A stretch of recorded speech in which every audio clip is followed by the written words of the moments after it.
परिवार के बारे में बोलेंगे, जिससे बहुत दुख पहुंचा, हद से ज्यादा दुख पहुंचा मुझे, मेरे पति को बहुत ही दुख पहुंचा, हम मेरे परिवार को दुख पहुंचा, मेरे मीना समाज को दुख पहुंचा, बहुत ही दुख पहुंचा, बहुत बुरा लगा हमको। चलो एक दिन होता, 2 दिन, हमने 1 महीना पूरा देखा कि ये चुप हो जाएंगी, ये चुप हो जाएंगी, ये मैम तो चुप होने का नाम ही ना ले। हंस के किसी औरत को गाली दे रही है, हंस के अपने सचिन को मतलब बुरा भला बोल रही है, हंस के जैसे इनको ताज पहना रही है, अच्छा काम कर रही है, बड़ा बढ़िया नेक काम कर रही थी मैडम।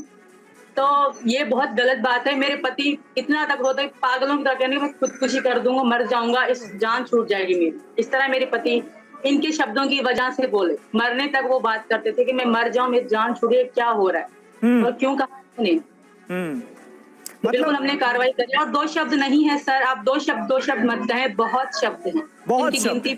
मतलब मिथिलेश भाटी ने अपने इंटरव्यू में जिन बातों का जिक्र किया सचिन के लिए, उससे आप दोनों आहत हुए हैं।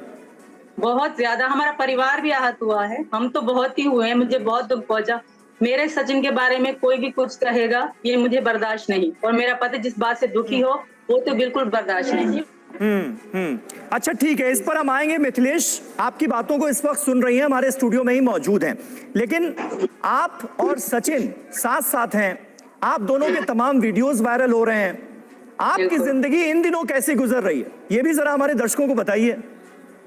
हमारी जिंदगी सही गुजर रही है, पूजा करते हुए जैसे डेली रूटीन होता है, खाना बनाना, पूजा करना, जैसे चल रही है, बिल्कुल सही चल रही है, अच्छी चल रही है हमारी। मेरा परिवार बहुत अच्छा है, मेरी मम्मी पापा बहुत अच्छे हैं, मेरे ननद देवर जेठ सब बहुत अच्छे हैं, बहुत अच्छे से रह रहे हैं मेरे साथ। और आपने हरियाली तीज भी मनाया? बिल्कुल हरियाली तीज भी मनाया और आज भी मनाया, नाग पंचमी भी मनाया है मैंने आज। अच्छा, क्या क्या किया आपने? मैंने पूजा करी और 5 नाग बनाए, रविवार पे उनकी भी पूजा करी। जी सर। अच्छा, मतलब पूरी तरह से भारतीय रीति रिवाजों में आप ढल गई हैं। बिल्कुल, मैं पहले से ही हिंदू धर्म में बहुत बहुत ज्यादा प्यार रखती थी और थी मैं हिंदू। तो ये है कि पाकिस्तान में खुल के कोई भी नहीं मनाता, तो यहाँ मौका मिला है, मैं बिल्कुल खुल के पूजा कर रही हूँ। कुछ आ रहा है, कुछ मम्मी बता रही है। बिल्कुल सर, बहुत सीख भी ली है। अच्छा, आपने जश्न आजादी इस बार 15 अगस्त का वीडियो मैंने आपका देखा, आप हिंदुस्तान जिंदाबाद के नारे लगाती हुई नजर आई, लेकिन उसमें एक बात जो सबको हैरान कर गई वो ये थी कि आप पाकिस्तान मुर्दाबाद के नारे भी लगा रही थी। बिल्कुल सर। ऐसा क्यों? उस वक्त ऐसा जज्बात ऐसे हो गए थे सर, क्योंकि पाकिस्तान से मैं बहुत धत्कारी गई हूँ, बहुत तंग करी गई हूँ पाकिस्तान से।